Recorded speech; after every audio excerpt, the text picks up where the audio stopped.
ध्यान से सुनो। पहले समय में उत्तम नाम का बड़ा बुद्धिमान राजा रहता था। वे सत्यवादी और जितेंद्रिय था। भोले भगवान के मंदिर में जाता तथा गरीबों को, ब्राह्मणों को धन देकर उनके कष्टों को दूर करता था। राजा सत्यवादी था, कभी जीवन में झूठ नहीं बोलता था। ब्राह्मण हुए, संत हुए, दो माता हुई, बहन बेटी हुई, इनको मतलब स्वयं परमात्मा का रूप समझता था।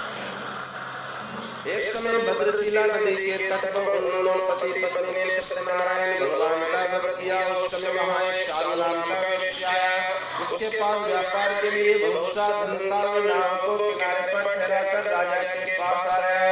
हाथ जोड़कर कहने लगा कि हे राजन, भक्तियुक्त भाव से आप ये क्या कर रहे हैं? मेरी सुनने की इच्छा है, सो आप मुझे बताइए। राजा बोला कि हे साधु, पुत्र प्राप्ति के लिए राजा कहने लगा, ये संतान प्राप्ति के लिए भगवान की कथा कर रहा हूँ मैं, मेरे संतान नहीं है। तो बनिया कहने लगा, भाई राजा साहब, मेरे संतान नहीं है, मुझे मतलब इसका वर्णन सुनाओ और कैसे कैसे करना है, इसका विधि विधान बताओ। व्यापार से फ्री होकर घर पहुंचा। दोनों पति पत्नी ने विचार बनाया, बनिया ने और बनिया घरवाली ने, कि अपने संतान हो जाएगी तो भगवान की कथा कर देंगे।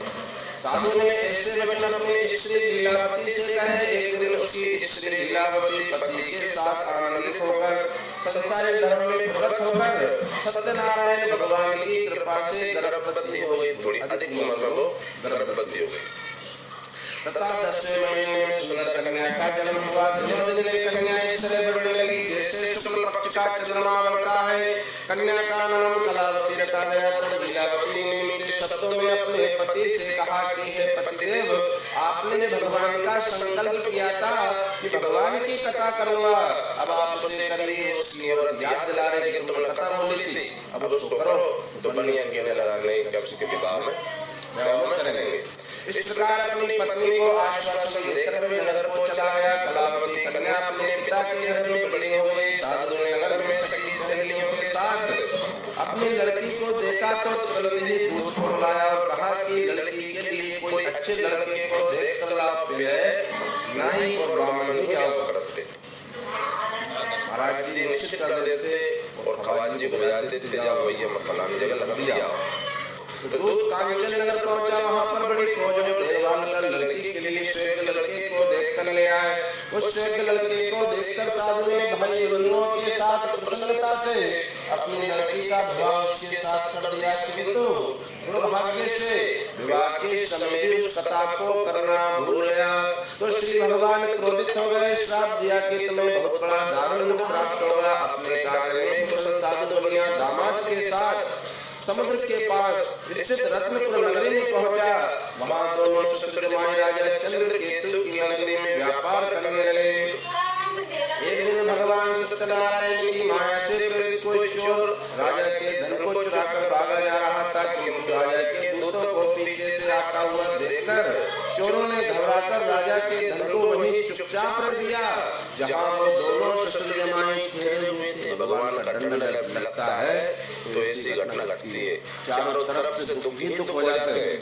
जब ठाकुर जी दंड देते हैं चारों तरफ से दुखी दुख, कोई मदद करने वाला नहीं। घर के दुश्मन हो जाते हैं, भाई दुश्मन हो जाता है, और जब ठाकुर जी कृपा करते हैं तो दुश्मन भी भाई हो जाता है। ये घटना बनी है, साथ हुई है। तो दूतों ने उनको पकड़कर जेल में डाल दिया। उनके पास जो कुछ धन रखा था उसे चोर चुरा कर ले। सारे जो मानसिक लड़का भूख प्यास से दुखी होकर अन्न की चिंता में कलावती कन्या घर भटकने लगी। स्थिति ऐसी आई कि नगर सेठ के लड़के खाने के दाने के लिए घर भटकने लगी। नगर सेठ बहुत बड़ा होता है, तो इस समय का प्रकोप कभी भी समय पर अभिमान नहीं करना चाहिए, ना रूप रंग पे, न ताकत पे, न पैसे पे। क्यों? इस समय कभी किसी का नहीं होता। एक दिन कलावती कन्या ब्राह्मण के घर गई। वहाँ उसने सत्यनारायण भगवान की कथा को सुना। रात को घर आई।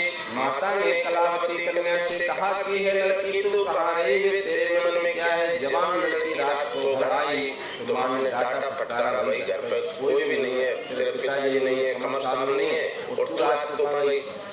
तू कुछ गलत काम तो नहीं कर रही? तो उसने कही, भैया मैं तो पंडित जी के यहाँ गई थी, वो कथा चल रही थी, कथा सुनी प्रसाद का। जैसे उसने कही नहीं मैं कथा सुनने गई थी, उसको याद आ गई, अरे राम राम राम, अपन कथा बोल रहा है, किस कारण दुख पड़ रहा है। लीलावती ने परिवार और भाई बंधुओं के साथ सत्यनारायण भगवान का व्रत किया और प्रार्थना की कि हम सबका अपराध क्षमा करो। सत्यनारायण भगवान इस व्रत से संतुष्ट हो गए, ठाकुर जी प्रसन्न हो गए। चलो घर में कोई नहीं तो अपने याद करे। श्री सत्यनारायण भगवान इस व्रत से संतुष्ट हो गए। भगवान ने राजा चंद्रकेतु को सपने में आकर दर्शन दिया और कहा कि हे राजन, इन दोनों बनिए के पुत्रों को सुबह ही छोड़ दो। उनका धन जो तुमने ग्रहण किया है दे दो, नहीं तो मैं तुम्हारा धन धान्य राज्य पुत्र सब कुछ नष्ट कर दूंगा। जो कुछ तेरे पास है सब उजड़ कर दूंगा। इनको छोड़ दे, इनको दंड मैंने दिया है, तेरी औकात नहीं दंड देने की। ये तो मेरे श्राप के कारण तेरी जेल में है। क्यों, जब ठाकुर जी कृपा करते हैं दुश्मन भाई बन जाता। परमात्मा की जा पर कृपा राम की होई और ता पर कृपा करे सब कोई। तो कृपा जब उस पर बनी है तो दोबारा होई। उसको बुलवाया जेल से, जेल से आया तो राजा मूड़ी होते थे पहले, बुलवाया तो डरते डरते थर थर कांपते कांपते आए, बिना अपराध से अपने जेल में डाल दे। अब पता नहीं फांसी नहीं देते। फांसी उनको आया तो परमात्मा कृपा देखो, राजा उनके चरणों में माफी मांग रहा, भैया तुम्हारा समय गलत था, ऐसा दुख मिला है। अब तुम्हें कोई डर नहीं है, कोई भय नहीं है। ऐसा कहकर राजा ने उन्हें नए नए वस्त्र पहना दिए, नए नए आभूषण दे दिए तथा जितना धन लिया था उससे दुगना धन देकर आदर सहित विदा कर दिया। दोनों बनिए के पुत्र अपने घर को चल दिए। रेवा खंडे 3रा अध्याय समाप्त। बोलिए सत्यनारायण भगवान की जय।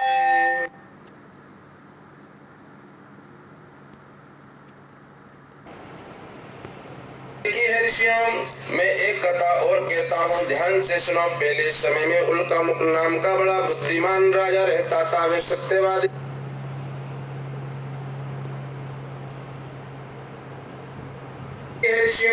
मैं एक कथा और कहता हूँ, ध्यान से आया। उसके पास व्यापार के लिए बहुत सारा धंधा